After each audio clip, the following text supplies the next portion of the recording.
Hello பப்பாளிஸ், கமகமான நாட்டுக்கோழி குழம்பு எப்படி செய்யலான்னு பார்க்கலாமா? சட்டி அடுப்பு பற்ற வச்சு கடாயை வச்சுட்டு எண்ணெய் ஊற்றி, எண்ணெய் கொஞ்சம் நிறையாவே தான் நான் ஊற்றிருக்கேன். அப்புறம் பட்டை, இது கிராம்பு போட்டு, நான் வெந்தயம் மட்டும்தான் போட்டு வச்சுருக்கேன். பொரிய விடுங்க. நல்லா பொரிஞ்சதும் வெந்தயம் மட்டும்தான் போடுவோம். நாங்கள் சோம்பு கடுகுலாம் போட மாட்டோம். உங்களுக்கு வேணும்னா நீங்கள் போட்டுக்கோங்க. வெந்தயம் மட்டும் தான் போட்டால் நல்லாயிருக்கும். அடுத்து பூண்டு கருவேப்பிலை போட்டு நல்லா வதக்கிட்டு, அடுத்ததாக வெங்காயம் போட்டு வதக்க வேண்டியதான். வெங்காயம் நிறையாவே போடணும். நாட்டுக்கோழி குழம்புக்கு சின்ன வெங்காயம் 2 கட் பண்ணி வச்சுருக்கேன். அதுதான் போட்டு நல்லா சின்ன வெங்காயம் நல்லா வதங்க விட்டு, அதுக்கப்புறம் நல்ல பொன்னிறமாக லைட்டாக வதங்கினா போதும். வதங்கினதுக்கப்புறம் தக்காளி போட்டு, நான் 2 தக்காளி நறுக்கி வச்சுருக்கேன். 2 தக்காளி போட்டு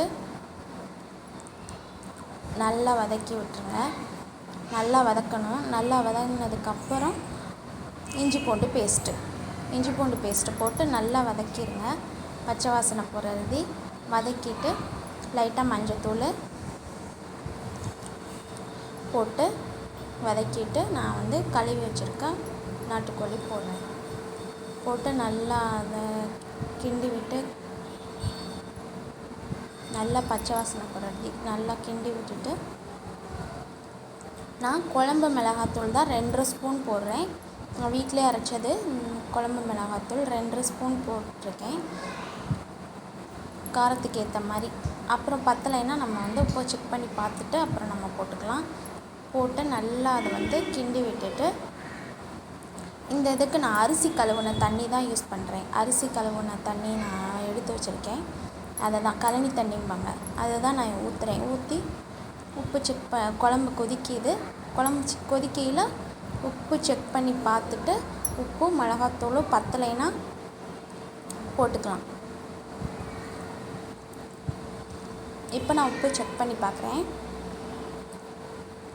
லைட்டாக உப்பு செக் பண்ணி பார்க்கல உப்பு மிளகாத்தூள் பத்தலை. அதனால் நான் லைட்டாக கொஞ்சோண்டு உப்பு மிளகாத்தூள் போட்டு கொதிக்க வர்றேன். எப்படி தான் நம்ம பார்த்து செஞ்சாலும் ஹஸ்பண்டுக்கு சாப்பிட்டு முடித்ததுக்கப்புறம் எங்கள் அம்மா வச்ச மாதிரி இல்லை அப்படின்னு சொல்லுவாங்க. எல்லார் வீட்லேயும் அது நடக்கிறது தான். எங்கள் வீட்லேயும் அப்படி தான், அம்மா வச்ச மாதிரி இல்லை அப்படிம்பாங்க. ஆனால் ஒரு சில நேரத்தில் நமக்கே அப்படி தான் தோணும். ஒவ்வொரு இது நமக்கு பிடிச்ச சாப்பாடு சாப்பிடையில இது அம்மா வச்ச மாதிரி அம்மா வச்சு கொடுத்தா எப்படி இருக்கும் அப்படின்னு நம்மளுக்கே தான் தோணும்.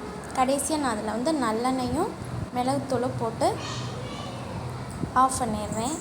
நல்லா வெந்துருச்சு. சிக்கன் நல்லா பூ போல் வெந்திருக்கு. இன்னும் கொஞ்சம் நேரம் கொதிக்க விட்டு இறக்கிட்டு, சூடான சாப்பாட்டில் குழம்பு ஊற்றி சாப்பிட வேண்டியதான். கமகமன்னு நாட்டுக்கோழி குழம்பு எப்படி இருக்குன்னு செஞ்சு பார்த்துட்டு நீங்களும் செஞ்சு பாருங்கள். எப்படி இருக்குன்னு சொல்லுங்கள். இந்த வீடியோ உங்களுக்கு பிடிச்சிருந்துச்சுன்னா லைக் பண்ணுங்கள், ஷேர் பண்ணுங்கள், சப்ஸ்கிரைப் பண்ணுங்கள். தேங்க்யூ.